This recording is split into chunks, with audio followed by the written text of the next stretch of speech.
Enough is enough. অনেক discussion হয়েছে, আমার কমিশনার মহোদয়রা বিভিন্ন এরিয়াতে ওনারা মতামত দিয়েছেন, আপনাদের কাছে পরিষ্কার হয়েছেন ডেফিনেটলি। দুজন ব্যক্তি আমাদের কাছে ভেরি ভেরি ভিভিআইপি।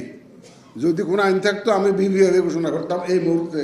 এটা হচ্ছে এক রিটার্নিং অফিসার আর এক প্রিসাইডিং অফিসার।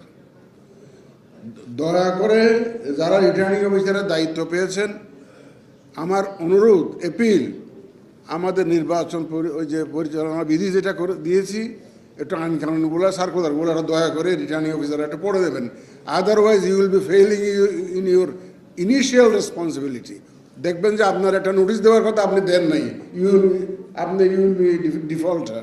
সুতরাং রিটার্নিং অফিসারদের কাছে আমার অনুরোধ, আপনারা আমাদের সার্কুলারগুলো পড়বেন এবং ওই যে পরিচালনা বিধিটা অবশ্যই পড়ে নেবেন। আরপিওটা ওখানে একসাথে ইনক্লুড করা আছে, একটু দয়া করে দেখে নেবেন। এখানে একজনের সাজেশন দিয়েছিল যে সব সার্কুলারগুলো যাতে আপনারা পড়েন, আর যারা প্রিসাইডিং অফিসার হবে তাদেরকেও আপনারা একটু গাইড করবেন অ্যাকর্ডিংলি। আমি সোশ্যাল মিডিয়াতে দেখেছি, চাঁদপুরের ডিসি সাহেব এখানে আছেন কিনা জানি না, একটা কমিউনিটি লিডারদের সাথে বসে একটা বিষয় ফয়সলা করতে একটা ভিডিও দেখেছি। Very nice stuff, I appreciate. Who is DC Chandpur? আসছেন এখানে? হ্যাঁ, আচ্ছা ঠিক আছে, thank you very much for your efforts. এটা কারণ আছে, চিটাগাংয়ের এক ম্যাজিস্ট্রেট বাঁশখালীতে 50,000 টাকা জরিমানা করেছে একজনকে ফর ভায়োলেশন, ওই আচরণবিধি ভায়োলেট করেছে। মিডিয়াতে পাবলিসিটি হয়েছে। আমরা দেখেছি ঢাকা শহর পোস্টারে ছেয়ে গেছে, ব্যানারে ছেয়ে গেছে। এগুলো কোনো কেউ পোস্টারের সামনে দাঁড়িয়ে ফেসবুকে দিচ্ছে, কিন্তু আপনারা যে সরাচ্ছেন, আপনারা যে এগুলো রিমুভ করে ফেলতেছেন, সেইটার তো কোনো খবর নেই। এখানে একজন যে প্রস্তাব করেছে, প্রত্যেকটা action please give publicity, please give publicity. আপনারা কেন দিবেন না? আপনার অফিসে এত লোক আছে, সবাই তো সারা রাত বসে ফেসবুক কাটাকাটি করে। ও আপনার ফ্যামিলি মেম্বারদেরকে বলে দেন না যে ভাই এইটা দিয়ে দাও। আপনার ছেলেকে বলেন, আপনার মেয়েকে বলেন, আপনার যে বাসায় যারা আছে কাজের মেয়ে পর্যন্ত আপনার ফেসবুক চালায় আজকাল। সুতরাং দিতে তো অসুবিধা নেই, সুতরাং আপনারা যে কাজটা করছেন এটার ইট শুড বি পাবলিসাইজড। তাইলে আমরা ওইটা অফসেট হয়ে যাবে।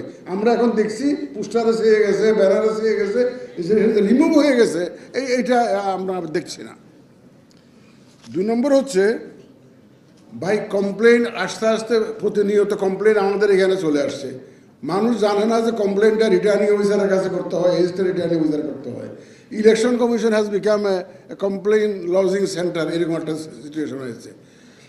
Complain redress system, complain redressal system, মানুষকে জানতে হবে কেউ যদি ভায়োলেশন করে, কোনো ক্যান্ডিডেট যদি সমস্যা ফেস করে, কোথায় কমপ্লেন করবে, কার কাছে কমপ্লেন করবে, এটা তার তো জানতে হবে, তাকে জানাতে হবে। দয়া করে রিটার্নিং অফিসার এবং এসটি রিটার্নিং অফিসাররা আপনাদের অফিসের সামনে টাঙাইয়ে রাখবেন। কারো যদি কোনো অভিযোগ থাকে, নির্বাচনী আচরণ বিধি ভঙ্গের অভিযোগ থাকে, কেউ কোনো প্রতিদ্বন্দ্বী প্রার্থী যদি আপনাকে হ্যারাস করে, দয়া করে এই নাম্বারে অমুকের কাছে কমপ্লেন করবেন। ভাই অনেকের তো অনেক ধরনের চিন্তাভাবনা থাকে। এই মুহূর্তে যেমন ধরেন একটা লাশ পুড়িয়ে দিয়েছে, একটা হিন্দু ভদ্রলোকের লাশ পুড়িয়ে দিয়েছে, কোথায় জানি ময়মনসিংহে না ময়মনসিংহে। এই ধরনের ইনসাইটমেন্ট অনেক হবে। Communal harmony must be maintain. এইটা আমি আই রিকোয়েস্ট ইউ অ্যাডমিনিস্ট্রেশন এবং পুলিশের যারা আছেন, যাতে আমাদের কমিউনাল হারমোনি মেনটেন হয়, এটা আপনাদেরকে কিন্তু সর্বোচ্চ অগ্রাধিকারের মধ্যে রাখতে হবে, এই বিবেচনাটা রাখতে হবে। মাইনরিটি কমিউনিটি একটা অতীতে দেখা গেছে, আমার সাথে মাইনরিটি কমিউনিটি লিডাররা দেখা করেছিল, ইলেকশন কমিশনে দেখা করে বলেছে, স্যার আমরা 2টার সময় খুব থ্রেটেন্ড ফিল করি, 2টা অকেশনে আমরা ভয়ে থাকি। কোন 2টা অকেশন? এক দুর্গা পূজা আর এক ইলেকশন। দুর্গা পূজা আসলে আমাদের উপর আক্রমণ হয়, আমাদের মূর্তি ভাঙা হয়, যেভাবে হোক, যেই করুক, কনস্পিরেসিরা যাই হোক, ঘটনা কিন্তু ঘটে, তারা শঙ্কিত থাকে। আমি জিজ্ঞেস করলাম যে এবার কি তেমনটি হয়েছে? বলে এবারের মতো সুন্দর করে পূজা উদযাপন আমরা জীবনে করতে পারিনি, আমার দেখায় করতে পারিনি। এত সুন্দর করে আমরা এবার পূজা উদযাপন করেছি, কোনো রকমের কোনো ভায়োলেন্স হয় নাই, কোনো অসুবিধা হয় নাই। আমি বলছি ইলেকশনে ইনশাল্লাহ এরকম হবে, ইনশাল্লাহ ইলেকশনে এরকম হবে। কোনো মাইনরিটি কমিউনিটি যারা ভোট দিতে আসতে চান তারা যাতে সেফলি আসতে পারে, শান্তিপূর্ণভাবে আসতে পারে, ভোটটা দিতে পারে, দিয়ে বাড়ি পর্যন্ত ফেরত যেতে পারে, এইটা এবং শান্তিতে ঘুমাতে পারে পরবর্তী দিনগুলো, তো সেই ব্যবস্থা আপনাদেরকে নিশ্চিত করতে হবে মাইনরিটি কমিউনিটির।